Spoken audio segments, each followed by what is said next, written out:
बिहार राजनीतिक दृष्टिकोण से ऐसा राज्य है जहाँ पे कि चुनाव यानी वोटिंग पड़ जाए उसके बाद भी बड़ा मुश्किल होता है कि नीतीश कुमार 20 साल से कायम है। कॉमन डिनोमिनेटर 4 बार 20 साल में नीतीश कुमार यहाँ से वहाँ और वहाँ से यहाँ आ चुके हैं। उनके खिलाफ तो एंटी इनकम्बेंसी है, कहीं भी बोलते हैं, लेकिन सवाल होता है, नेक्स्ट प्रश्न आता है कि फिर विकल्प क्या है। मान लिया जाए कि एंटी इनकम्बेंसी है तो विकल्प क्या है? तेजस्वी तो तेजस्वी से पहले एक और कड़ी है बिहार के अंदर, वो है बीजेपी खुद। बिहार की बात करें और जाति की बात ना करें, ऐसा हो नहीं सकता। आरजेडी का वर्चस्व मौजूद है, लेकिन जो उनके साथ हिस्ट्री लगी हुई है, खासकर जंगल राज का एक टैग लगा हुआ है, फिरौती का टैग लगा हुआ है, जो वहाँ बिहार में काफ़ी व्याप्त थी उस समय। प्रशांत किशोर किसको डेंट कर रहा है? प्रशांत किशोर के संबंध में मुझे ऐसा लगता है कि इस बार शायद डेंट तो करेंगे कुछ सीटों के ऊपर, लेकिन जो सरकार बनाने वाली जो बात है वो अभी बहुत दूर की कौड़ी। बट क्या आपको लगता है वो थोड़े ओवररेटेड है? लोग बोलते हैं इट टेक्स टाइम। आज भी बीजेपी का या एनडीए का जो वोटर है उसके अंदर एक ये चाहत है कि यार बीजेपी की एक बार तो सरकार आनी चाहिए। बीजेपी में नेता कौन है, चेहरा कौन है? सबको पता है, वहाँ से लेके यहाँ तक और सब तरफ की चेहरा तो केवल एक ही है, वो है नरेंद्र मोदी। तो ब्रांड मोदी भी बहुत ज़्यादा लास्ट 12-13 साल से उनका इस्तेमाल रीजनल में भी हो रहा है, नेशनल में भी हो रहा है। अब वो कहते हैं हमारा तो ट्रम्प कार्ड है, और ट्रम्प कार्ड कभी फीका नहीं पड़ता। ट्रम्प की बात मत करिए, तो ट्रम्प कार्ड ही ट्रम्प की बात मत करिए इस समय टैरिफ लग जाएगा आप पे भी। यूएस के चुनाव, अमेरिका के अभी प्रेसिडेंट चुनाव जिसमें ट्रम्प जीते हैं, 25 एजेंसीज ने प्रिडिक्ट किया था, उसमें एक्सिस माई अमेरिका भी एक एजेंसी थी। तो 25 में से केवल 2 एजेंसी थी जिन्होंने ट्रम्प की विक्ट्री प्रिडिक्ट की थी। तो प्रदीप जी, ऐसा क्या हुआ कि देश में आप मार खा गए और विदेश में आपने नंबर बना लिया? आप हर मैच तो नहीं जीत सकते। इस बार मुद्दे क्या हैं? एक तो मुद्दा SIR, आग लगी हुई है। SIR में उसके लिए तो मुद्दा बिल्कुल नहीं है जिसका नाम है सुनिश्चित हो गया। जिनका नाम कटा है उनके लिए तो बहुत बड़ा मुद्दा है। ये बिल्कुल चुनाव प्रक्रिया के लिए हेल्दी साइन नहीं है। पॉलिटिकल डिस्कोर्स हो गया, वोट चोर, गद्दी चोर और ये सब टाइप की जो भाषा है, जनता बिल्कुल इसको रिजेक्ट करती है। पर आपको खराब लगता है जब आपको बोलते हैं कि आप लोग एक पार्टी से अलाइंड हैं या दूसरी पार्टी से अलाइंड? तो इट्स नॉट लाइक दैट। तो मतलब अब कुल मिला के इसका क्या बोलें कि किसकी साइड भारी है, किसकी हल्की है? मैं बोलूँगा कि ये वाला जो इलेक्शन है बड़ा क्लोजली फाट होगा, बहुत मज़ा आएगा, जो कि हर चुनाव में सबको बहुत मज़ा आता है। और आप लोगों के लिए तकलीफ बढ़ सकती है? बहुत ज़्यादा बड़ी तकलीफ है, बहुत बड़ी तकलीफ है। मुसीबतें हमारी, जब इलेक्शन वन साइडेड होता है तो आसान होता है। हमको बहुत मज़ा आती है, सबको भी बहुत मज़ा आती है। इस बार सब लोग आखिरी समय तक तो कम से कम आप ये बोल रहे हैं टाइट कॉन्टेस्ट है? बिल्कुल टाइट कांटे की कॉन्टेस्ट, टक्कर। आज की डेट में तो टाइट है। सेफोलॉजिस्ट और एनालिस्ट जिसे बोलते हैं, प्रदीप गुप्ता जी हैं। तो मैं उनसे सीधा सवाल पूछना चाहूँगा, आपने कुछ अभी वहाँ पे अपना सर्वे या आपने कुछ आंकलन किया है उस जगह का अभी? नवीन, देखिए, जहाँ भी इलेक्शन होते हैं आकलन तो हम 1 साल पहले से शुरू कर देते हैं, लेकिन बिहार राजनीतिक दृष्टिकोण से ऐसा राज्य है जहाँ पे कि चुनाव यानी वोटिंग पड़ जाए उसके बाद भी बड़ा मुश्किल होता है। पिछले बार दोनों मेन गुटों का, एनडीए और सो कॉल्ड इंडिया, 37% तक वोट शेयर था दोनों का। सीटों में केवल 110 सीटें हैं आपके आरजेडी प्लस की, और एनडीए की जो थी 125 सीटें। तो क्या क्या कितना इतनी टफ फाइट रहती है, तो कैसे आप लोग किस तरह से फिर आकलन करते हैं? हाँ, ये आपका अच्छा सवाल है। आकलन तो ऐसा है कि अब कोई भी राज्य हो और चुनाव हो तो उसका फर्स्ट आकलन का जो पैरामीटर होता है वो कहते हैं कि एंटी इनकम्बेंसी कितनी है सरकार के विरुद्ध। अब बिहार की बात करें तो एंटी इनकम्बेंसी के एक अलग तरीके के मायने हैं। एक चीज़ कॉमन है, वो है नीतीश कुमार। बाकी जो गठबंधन है वो तो अल्टी पल्टी बदला बदली बीच में हो चुकी है, लेकिन नीतीश कुमार 20 साल से कायम है। Common denominator. तो उनके खिलाफ तो एंटी इनकम्बेंसी है, कहीं भी बोलते हैं, लेकिन सवाल होता है, नेक्स्ट प्रश्न आता है कि फिर विकल्प क्या है। मान लिया जाए कि एंटी इनकम्बेंसी है तो विकल्प क्या है? तेजस्वी तो तेजस्वी से पहले एक और कड़ी है बिहार के अंदर, वो है बीजेपी खुद। यानी बिहार की जनता ये देखती है कि सारे प्रदेशों में, खासकर हिंदी भाषी प्रदेश, साउथ के एक दो प्रदेशों को छोड़ दें, तो बीजेपी की सरकारों का, राज्य सरकारों का स्वाद जरूर जनता ने चखा हुआ है। राइट। तो बिहार की भी जनता ये सोचती है कि हम क्यों अभी तक अछूते हैं। नहीं, लेकिन अलायंस तो है ही ना, नीतीश और अलायंस बीजेपी अलग अलग है, कहाँ है? बिल्कुल, ये आप सही कह रहे हो। नीतीश के संदर्भ में इसीलिए तो अलग अलग इसलिए है कि 2 और 2 4 बार 20 साल में नीतीश कुमार यहाँ से वहाँ और वहाँ से यहाँ आ चुके हैं। इस मायने में अलग है। यदि कि वो एक ही जगह काबिज होते तो जो आप कह रहे हैं बिल्कुल ठीक होता। तो बिहार की जनता कई बार ये भी देखती है कि बीजेपी क्या एक विकल्प है, क्या जैसे आपने बताया तेजस्वी विकल्प है, या अब नई पार्टी और कैंडिडेट जो इमर्ज हो रहे हैं प्रशांत किशोर, क्या वो विकल्प है। तो इन सब का आकलन कर पाना आखिरी दिन तक मुझे लगता है हमारे लिए भी अच्छी खासी इस तो बार थोड़ा सा डिकोड कसरत तो होनी करिए, है। थोड़ा तो डिकोड करिए हम लोगों के लिए। अच्छा अब आज आपका लंबे इंतजार के बाद इंटरव्यू मिल रहा है, तो कुछ डिकोड तो करना चाहिए आपको। तो देखिए, बिहार की बात करें और जाति की बात ना करें, ऐसा हो नहीं सकता। उस दृष्टिकोण से निकट पिछले 20-30 साल की बात कर लें तो बिहार ही ऐसा राज्य है जहां जातिगत जनगणना हुई है इस जस्ट चुनाव के पहले। तो बिहार में बड़ा जो बोलते हैं कि MY समीकरण, मुसलमान यादव समीकरण, जो कि बड़ी संख्या में, जो कि करीब 31 से 32% दोनों को मिला दें तो 32% होता है, ऑलमोस्ट 1/3, बहुत बड़ा नंबर है। इसी के चलते आप कभी भी देखिए कि लालू प्रसाद यादव जी या आरजेडी बाकी राज्यों में देखेंगे कि जो विपक्ष था 20 साल तक, माने नीतीश कुमार हैं, तो अपना वर्चस्व धीरे धीरे खोने लगती है, खासकर जो क्षेत्रीय पार्टियां होती हैं। लेकिन बिहार की बात करें तो आरजेडी ने वर्चस्व नहीं खोया है। पिछले बार भी 80 सीटें लेके खुद की आरजेडी की 80 सीटें थी, जो कि सबसे बड़ी थी। बीजेपी की 75 सीटें थी। तो आरजेडी का वर्चस्व मौजूद है, लेकिन जो उनके साथ हिस्ट्री लगी हुई है, खासकर जंगल राज का एक टैग लगा हुआ है, फिरौती का टैग लगा हुआ है, जो वहाँ बिहार में काफ़ी व्याप्त थी उस समय। और अभी भी आप देख रहे हैं कि क्राइम जो है, अपराध जो है, वो लगातार जारी है। ऐसा नहीं कि सब खत्म हो चुका है, अभी भी जारी है। तो अगर अपराध अभी जारी है, जो कि है, हम लोग भी देखते हैं, रोज हम लोग रिपोर्ट करते हैं वहाँ से, तो इसका ब्लेम लालू पे थोड़ी जा सकता है, वो तो प्रेजेंट गवर्नमेंट पे जाएगा। बिल्कुल सही कहा, अपराध का तरीका बदल गया है, फ्रीक्वेंसी कम हो गई है, इसमें तो कोई शक नहीं है, लेकिन ब्लेम बिल्कुल जाएगा। लेकिन कुछ विषय ऐसे होते हैं, जनता वोट जब करती है तो उसके रोजमर्रा के जीवन के जो सरोकार के विषय हैं, उसके ऊपर ज़्यादा से ज़्यादा संख्या जो है उसको साथ रिजोनेट करती है और अपना निर्णय लेने के पहले करती है। जो रोड, बिजली, पानी, स्वास्थ्य, शिक्षा, लॉ एंड ऑर्डर, उसमें एक लॉ एंड ऑर्डर भी शामिल है, और राशन प्रणाली, और उसके साथ किसानों से संबंधित व्यवस्थाएं और मुद्दे, ये सब जो कहते हैं आप मूलभूत जो विषय होते हैं, अम्ब्रेला उसको कॉम्बिनेशन कहते है हैं। पूरा। बिल्कुल, पूरा अम्ब्रेला कॉम्बिनेशन है। और पिछले चुनाव में एक चीज़ मैं आपको और आपके दर्शकों को एक बहुत इंटरेस्टिंग चीज़ बताना चाहता हूँ। पिछले बार बिल्कुल ऐसा लग रहा था कि इस बार तेजस्वी आरजेडी बाजी मार लेंगे, लेकिन उसमें एक बड़ी बात ये हुई कि जहाँ जहाँ जेडीयू ने चुनाव लड़ा था एनडीए में, वहाँ पर एलजेपी ने चुनाव अलग लड़ा।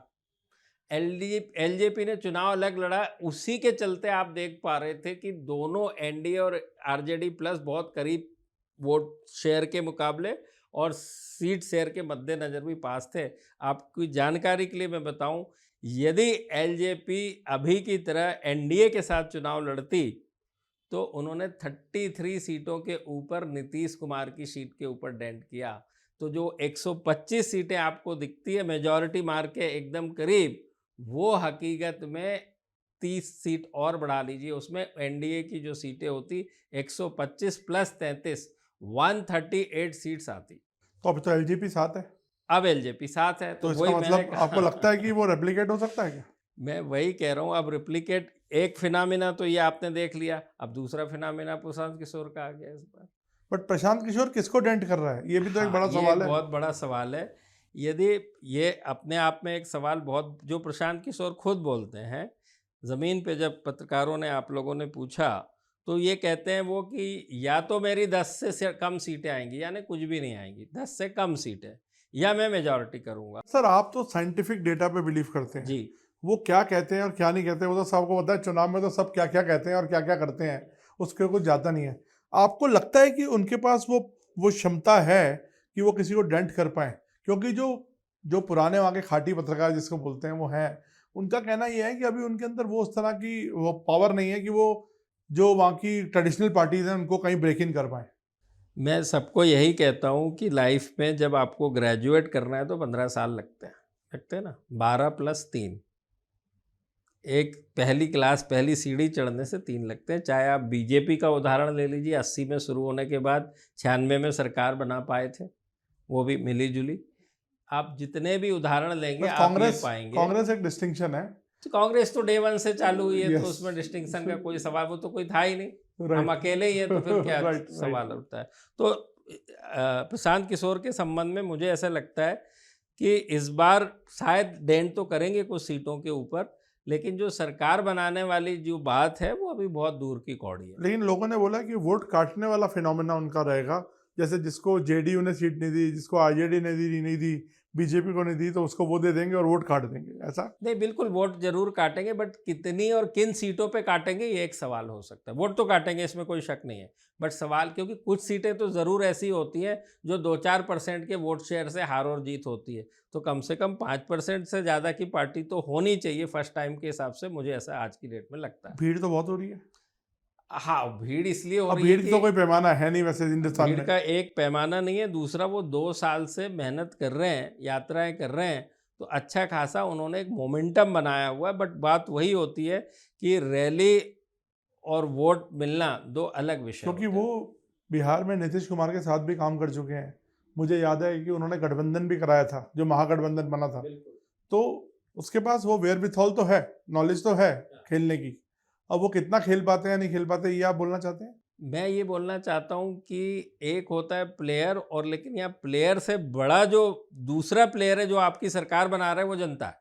अब जनता इतने बड़े राज्य में 243 असेंबली सीटों के ऊपर फैली हुई है, वो इतना आसान नहीं होता कि उन सबको आप एक बार में विश्वास दिला पाने में सक्षम हो जाओगे, लेकिन मैंने इसीलिए प्रशांत समय किशोर की लगता है। स्पीचेस को सुना है, थोड़ा एनालाइज करा है। वो तैयार है स्ट्रगल के लिए, नेक्स्ट के लिए भी। जैसे कई नेता सोचते हैं ना कि अब वो अनाउंस कर रहे हैं कि अगर मेरी नहीं आई तो हम दोबारा 5 साल मेहनत करेंगे। नहीं, बिल्कुल वही तो मैंने कहा ना कि वो खुद इस बात को जानते हैं कि एक 15 साल का समय लगता है, तो उन्होंने पहले 5 साल पहले से शुरू कर दिया, और उनकी जो शुरुआत है 2015 से हुई, जैसे आपने बताया कि पूरा का पूरा जो चुनाव लड़वाया था नीतीश और लालू जी को साथ में लाके, वो प्रशांत किशोर नहीं लड़वाया था। उनकी शुरू से उन्होंने यही वाला यूपी में भी ट्राई किया था, यूपी में हाँ, भी वहाँ ट्राई पे शायद किया बात था। बने नहीं थी। अखिलेश यादव और राहुल गांधी का गठबंधन उन्होंने ही कराया था उत्तर प्रदेश के 2017 के चुनाव के समय।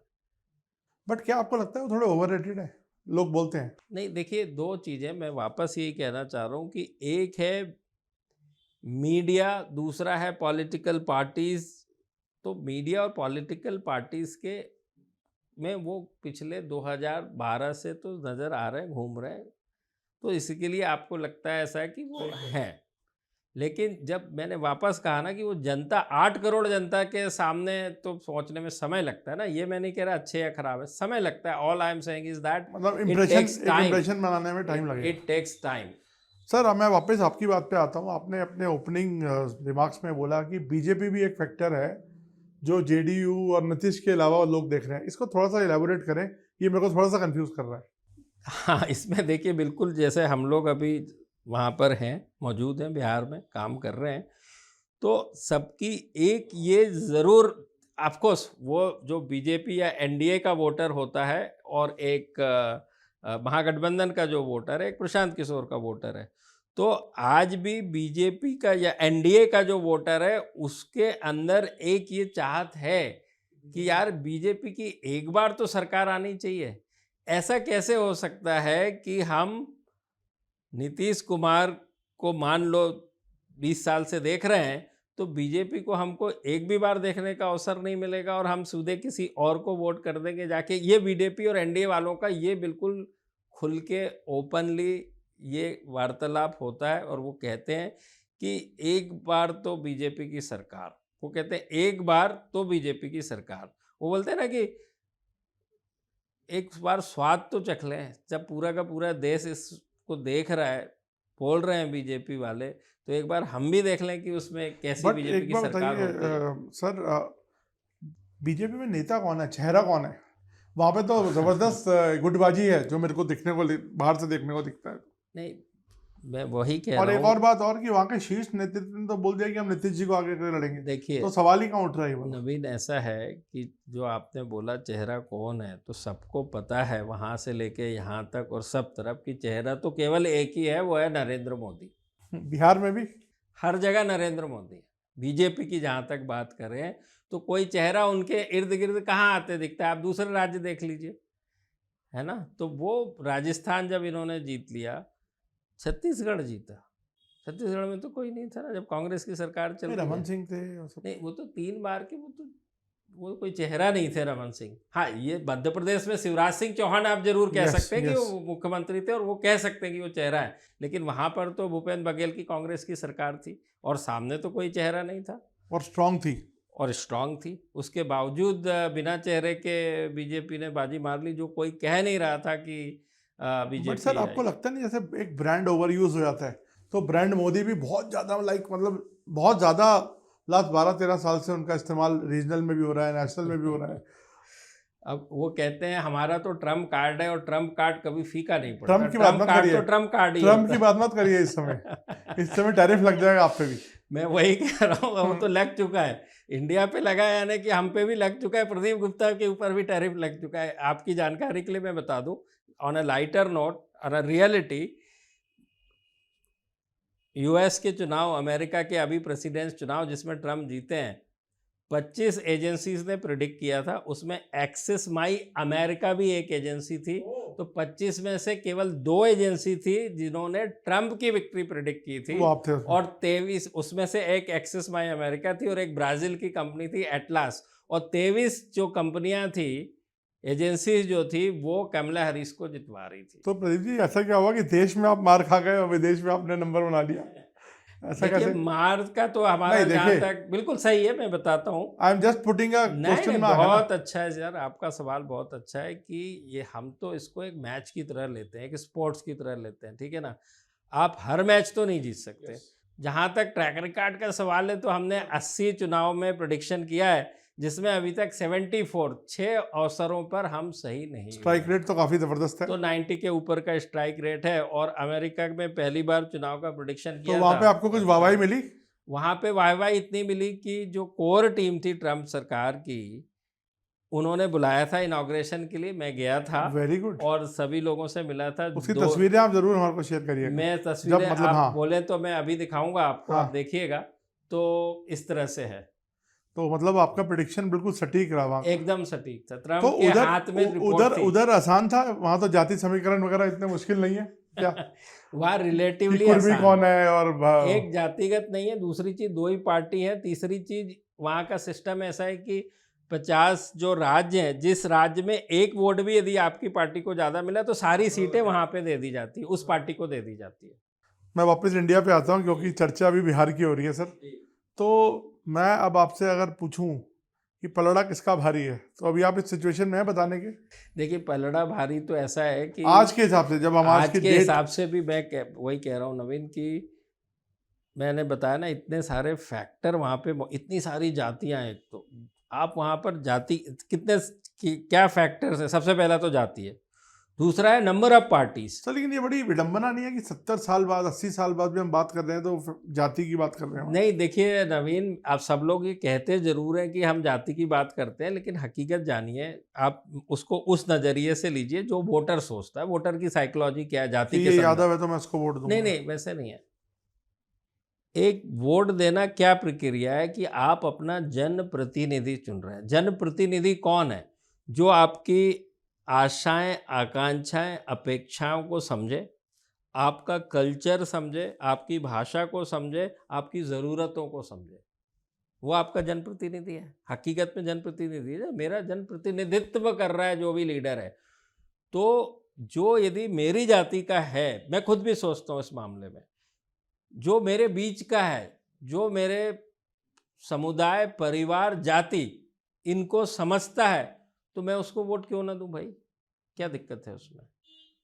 दिक्कत तो कुछ भी नहीं है। हाँ, लेकिन वो जाति का होने के बाद काम ना करे और सिर्फ जाति के आधार पे वोट ले ले, तो वो वह एक अलग बात होती। तो जहां तक जाति का सवाल है, तो जनप्रतिनिधि मुझे उसको ही चुनना है जो मेरे बीच का आदमी हो। तो मेरे बीच का आदमी सबसे इसके करीब की इसका जाति एक का है। डिमेरिट ये है कि कभी जो मतलब दूसरी जाति का आदमी होगा और अच्छा काम कर रहा है उसको मौका ना मिले इस वजह से। नहीं, ऐसे तो कुछ नहीं है, ऐसे नहीं है। हाँ, लेकिन वही प्रतिनिधित्व की बात है ना। आप ये जरूर कह सकते हैं कि इंडिया के अंदर बहुत सारे राज्यों में, ज़्यादा राज्यों में जो सामान्य वर्ग है, उसकी जो प्रतिनिधित्व है, वो ओबीसी और यादव और मुसलमान के मुकाबले बहुत कम है। तो ये ज़रूर कह सकते हैं कि उनको प्रतिनिधित्व करने में, आप ये देख लीजिए कि आज की डेट में 30 चीफ मिनिस्टर हैं कंट्री में, उसमें से कितने जो हैं सामान्य वर्ग या ऊंची जाति के हैं? आप नहीं पाएंगे। गुप्ता जी आप ये बताइए इस बार मुद्दे क्या हैं? देखिए एक तो मुद्दा एसआईआर, आग लगी हुई है। वो कह रहे हैं कि भैया लेवल प्लेइंग फील्ड ही नहीं है, आप तो इलेक्शन कमीशन के साथ मिलके सारे वोट ही कटा दे रहे हैं, तो जीतेगा कैसे? तो मैं आपको वही कह रहा था, एक है जाति, दूसरे इतनी सारी पार्टी, बस में वहीं पर था कि इतनी सारी पार्टी कि लोकसभा जैसे चुनाव में बिहार के अंदर 20% से ऊपर इन दो प्रमुख गठबंधनों को छोड़ के वोट पड़ते हैं, और 25%, 20% लोकसभा में, और 25% से 1% कम नहीं पड़ा है। पिछले 6 असेंबली चुनाव ले लीजिए, 1% कम नहीं पड़ा, 25%। तो कितना मुश्किल काम है बिहार के अंदर इसको आंकना। तो दूसरी चीज ये है। तीसरी चीज जो आपने कहा एसआईआर है। अब मैं एसआईआर पे आता हूँ। अब हमको भी नहीं पता है, जनता को भी, जिनके विचारों के नाम अभी तक नजर नहीं आ रहे हैं, उनको भी नहीं पता है कि कौन वोट करेगा और कौन नहीं करेगा, और वो जो नहीं करेगा वो कौन सी जाति का होगा, और जिसने किया है वो कौन सी जाति का। तो अनुपात भी जातिगत सारा बिगड़ जाएगा जब तक कि ये सुनिश्चित ना हो कि किसका वोट कटा है, किसका नहीं कटा, और किस किस असेंबली सीट पे और बूथ पे कटा और नहीं। बट ये मुद्दा बना हुआ है वहाँ पे, गर्म है मामला, क्योंकि आप तो जा रहे हैं घर नहीं, घर देख रहे मुद्दा देखिए, मैं वापस ये कह रहा हूँ, देखिए मुद्दा कोई भी होता है जो उसको प्रभावित करे, ठीक है ना। यदि मेरे घर पानी नहीं आ रहा है तो मेरे लिए पानी मुद्दा है। यदि मैं देख रहा हूँ कि कानून व्यवस्था दिक्कत है, मेरे घर में चोरी हो रही है, डकैती हो रही है, आपराधिक मामले हो रहे हैं, तो वो मुद्दा है। एसआईआर में उसके लिए तो मुद्दा बिल्कुल नहीं है, जिसका नाम है सुनिश्चित हो गया। जिनका नाम कटा है उनके लिए तो बहुत बड़ा मुद्दा नहीं, है। लेकिन मैं एक चीज़ में बोलूँगा कि एक ऐसा इंप्रेशन नहीं क्रिएट कर दिया गया है क्या? कि सेंट्रल गवर्नमेंट और इलेक्शन कमीशन कनाइवेंस में उन लोगों का नाम स्पेशली हटा रही हैं जो एक पर्टिकुलर समुदाय से हैं या पर्टिकुलर वोट समीकरण से हैं। देखिए, आप जो कह रहे हैं इस तरह की बातें जरूर चल रही हैं। बातें तो बट ये महागठबंधन, इंप्रेशन बना या नहीं बना है अभी? नहीं, इम्प्रेशन, मैं वापस वहीं पे आ रहा हूँ वापस कि इम्प्रेशन किसका बनेगा, आप चीज को वापस नहीं सर, मैं समझिए। कह रहा हूँ एक तो है अफेक्टेड पार्टी हाँ, और एक है आसपास का मलियो, जो तो उस अफेक्टेड पार्टी को देख के सोचता जरूर है कि यार कुछ गड़बड़ हो रही है, कुछ लेवल प्लेइंग फील्ड नहीं है। नहीं, मैं बिल्कुल, आप ये कह रहे हो कि जब इतनी जोर से और रोज उसी बात को कहा जाए, तो एक लोगों के मन के अंदर ये विचार जरूर आया हुआ है कि यार ये गड़बड़ क्या चल रही है। लेकिन वो गड़बड़ चल क्या रही है वो बताएगा कौन? जब तक वो नतीजे पे ना पहुंचे तो कयास ही है ना। राइट। एक तो होता है कोर्ट। अब कोर्ट लगातार अपने वर्डिक्ट दे रहा है, एसआईआर अच्छा है वगैरह वगैरह, आधार को माना जाए ना माना जाए वगैरह वगैरह। वो मैं वही कह रहा हूँ बट कि चुनाव से जस्ट कुछ महीने पहले इतनी डिबेट हो जाना और क्वेश्चन मार्क्स हो जाना, नहीं, ये थोड़ा सा तो ये बिल्कुल चुनाव प्रक्रिया के लिए हेल्दी साइन नहीं है। हेल्दी नहीं है। हेल्दी, इस तरह की बातें करना, यदि एक चुनाव कराने वाली संस्थान, क्रेडिबल संस्थान जिसका नाम लिया जाता है पूरे वर्ल्ड में, इतना आसान नहीं है इंडिया के अंदर इतनी सबसे बड़ी दुनिया की डेमोक्रेसी का चुनाव करवाना। तो उसकी एक क्रेडिबिलिटी, एक साख है आज तक, और लगातार चल रहा है। क्योंकि जब आज़ाद हुआ था देश, तो सारे वेस्टर्न कंट्री ये कह रहे थे ये चलने वाले नहीं है ज़्यादा, इनको क्या आता है काम करने को, बट चल रहा है। अब तो रोल मॉडल बन गए। उसका अहम हिस्सा जो है वो चुनाव आयोग है। तो अब चुनाव आयोग के ऊपर इतने सारे आरोप लगे हैं, पिछले 1 साल की बात कर लें, ईवीएम का मामला तो बहुत सालों से चल रहा है, लेकिन अब जो आरोप है उनकी इंटेंसिटी बढ़ गई है, तो लोगों के मन में ज़रूर आता है और फिर इंटरनेशनल और सब जगह पे ये जब विचार आता है तो हर आदमी उसको अपने बट नज़रिए आपको से लगता नहीं कि ग्राउंड पे इतना ज़्यादा इसका इम्पैक्ट होगा उस तरह से? ग्राउंड का 60 लाख 70 लाख वोट कट जाए, कोई इम्पैक्ट नहीं नहीं, होगा? इम्पैक्ट का मतलब इम्पैक्ट प्रभावित तो करेंगे, लेकिन किस तरह प्रभावित करेंगे ये नहीं कहा जा सर आप ना हमें और क्वेश्चंस पे क्वेश्चंस दे रहे हैं, थोड़ा सा आंसर दीजिए, मैं आपको बता रहा हूँ। मैं नवीन आंसर आप मुझे बताइए। अच्छे अच्छे खां को नहीं पता है कि किसका वोट कटा है, तो जब तक हमको उस चीज़ की जानकारी पूरा ना हो। डेटा जब तक अभी आपके तो सामने। आखिरी डेट थी 30 तारीख, अभी भी चुनाव आयोग ने कहा कि नहीं हम अभी भी सुनवाई करेंगे। 30 तारीख तो हो गई, 31 तारीख जो भी थी, अभी भी सुनवाई करेंगे। तो पहले एक बार तय तो हो जाए ना कि कहाँ किस असेंबली में या टोटल कितने वोट हैं और वो किस किस समीकरण को इफेक्ट कर रहे हैं, उसके बाद कोई नतीजे पे कहा जा सकेगा।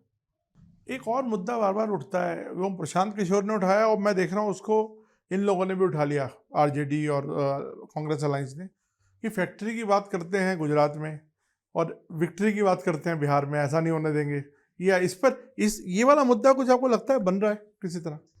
ये मुद्दा उस लिहाज से ज़्यादा इम्पोर्टेंट है कि बिहार में बड़ी संख्या में, पूरे देश का सबसे बड़ा हिस्सा जो है पॉपुलेशन के रेशो की बात करें तो वो माइग्रेट होके बाहर जाके काम करता है।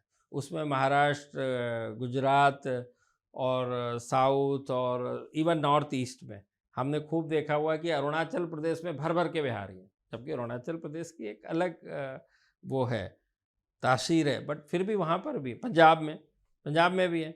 तो मुद्दा इस बार ज़रूर उस हिसाब से बन रहा है, जो भी मुद्दा आप, मैंने कहा ना, आप बार बार जब बोलेंगे तो मुद्दा उसी हिसाब से बन रहा है कि यार ये आदमी सोचने पे तो मजबूर है, हमको बाहर क्यों जाना पड़ता है काम करने के लिए, और बाहर जाना एक बात है और किस तरह का काम करना है ये दूसरी बात है। तो माइग्रेशन मुद्दा है बड़ा। माइग्रेशन मुद्दा एक अनएम्प्लॉयमेंट को साथ क्लब होके एक मुद्दा बनता है कि जी बाहर जाना पड़ता है हमको, ये हालत के लिए कौन जिम्मेदार है।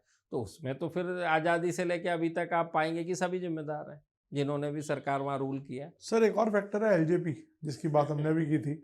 अब तो चिराग पासवान हम साथ साथ हैं बोल रहे हैं। अब मैं वही कह रहा हूँ कि अब देखिए वहाँ भी उठी है। मैं बता रहा हूँ बिहार इतना आसान क्यों नहीं है।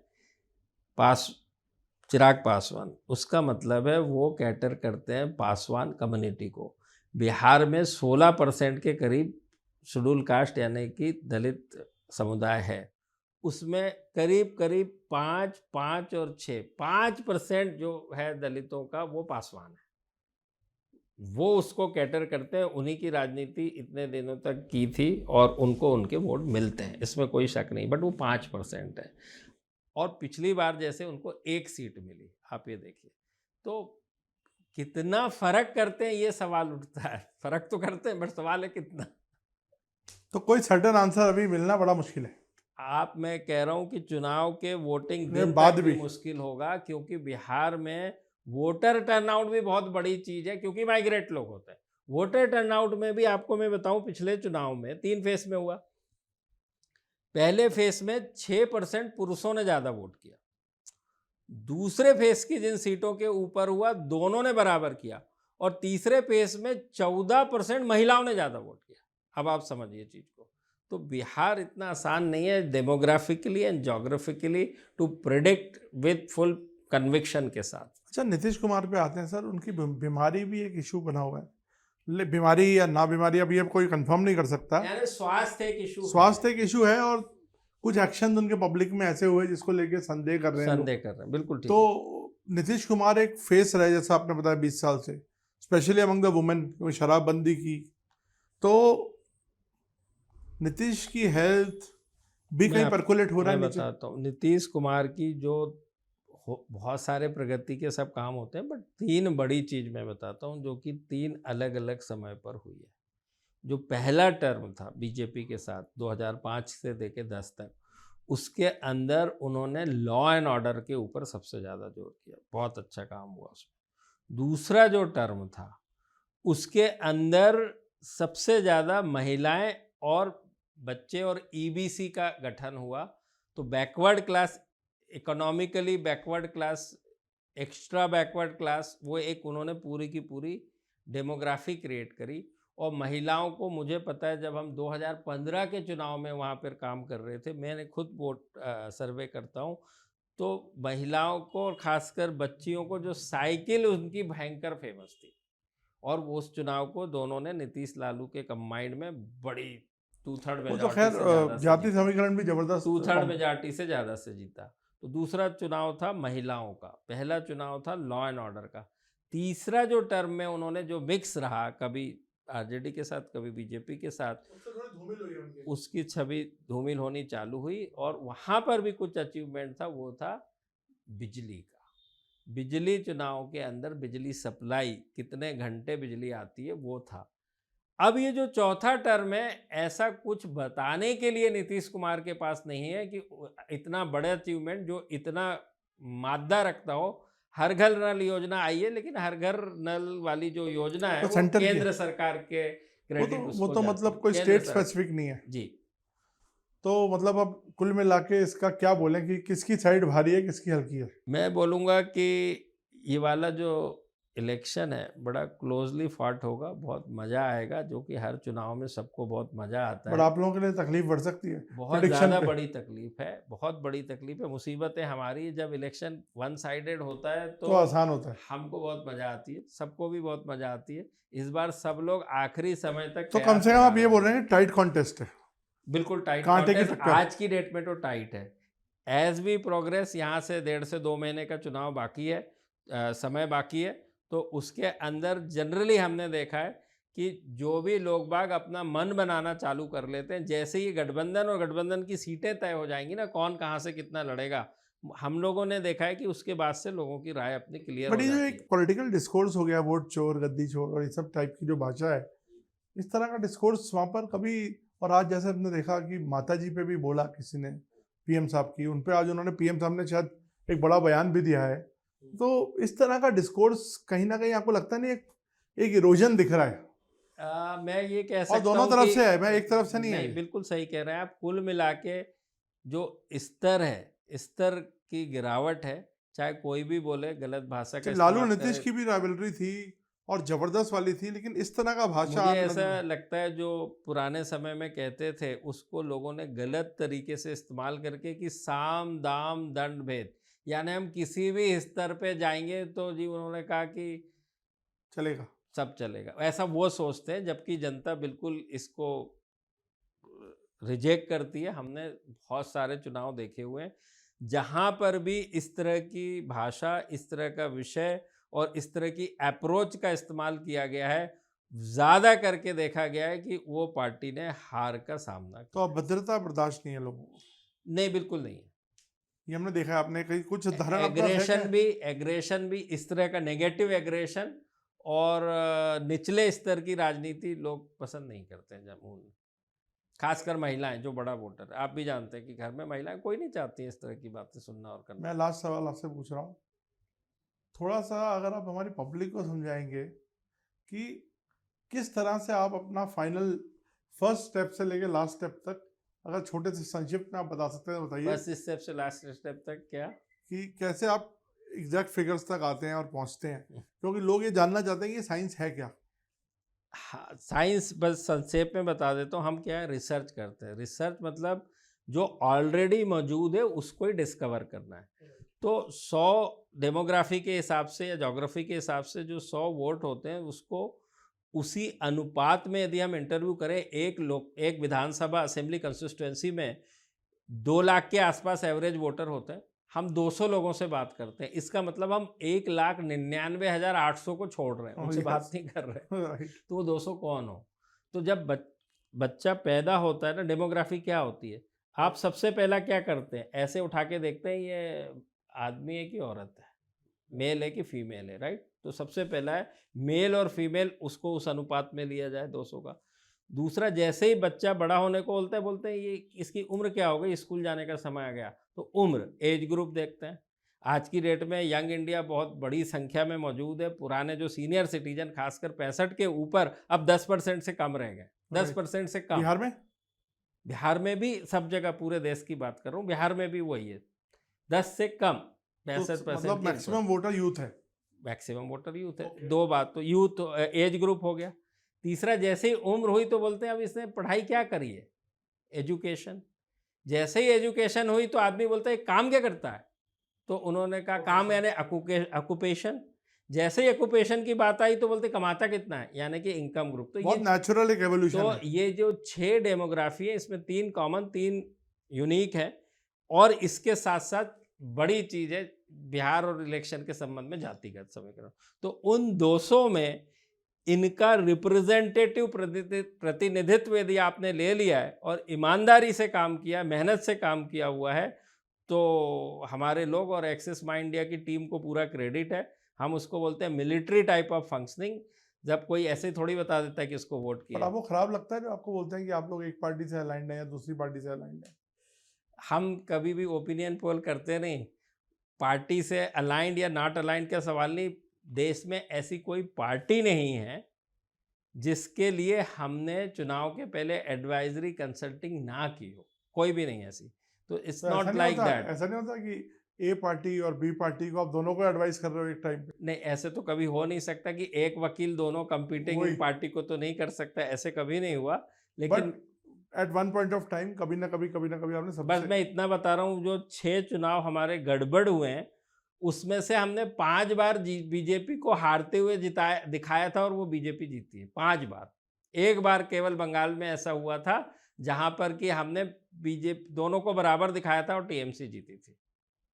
चलिए, thank you so much sir, आपने टाइम दिया और बहुत अच्छा एक रोशनी डाली कि किस तरह से चीज़ें बनती हैं।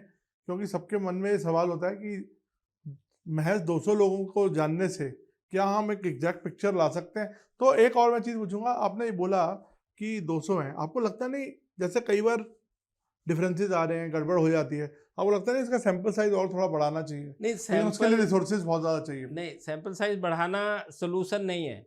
जो 200 है, मैं वापस कह रहा हूँ आपको, उसने कितने अच्छे से स्प्रेड अक्रॉस डेमोग्राफी और ज्योग्राफी किया हुआ है आपने, वो स्पेक्ट्रम और कैसे बना कितने है? ईमानदारी से किया, कितनी मेहनत की हुई है, उसी का जनता भी कभी गलत नहीं बोलती, मैं बिल्कुल इससे नहीं, लेकिन मानता कई हूँ। बार लोग बोलते हैं, मैं आपको सच्ची बताता हूँ, हम्म, हमने देखा कई बार, जैसे हम लोग भी भेजते हैं अपने रिपोर्टर्स को, जैसे दिल्ली का एग्जांपल देता हूँ, तो जे कॉलोनी जिनको बोलते हैं, उधर सब बोल रहे थे कि हम केजरीवाल को वोट डालते हैं।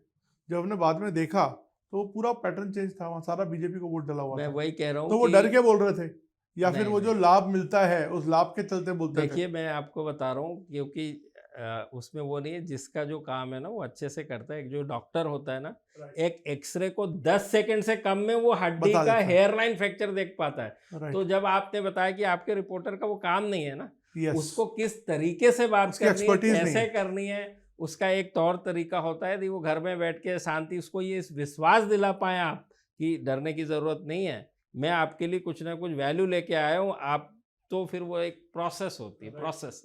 Thank you so much sir, thank you so much. Thank you for having me here. Thank you very much.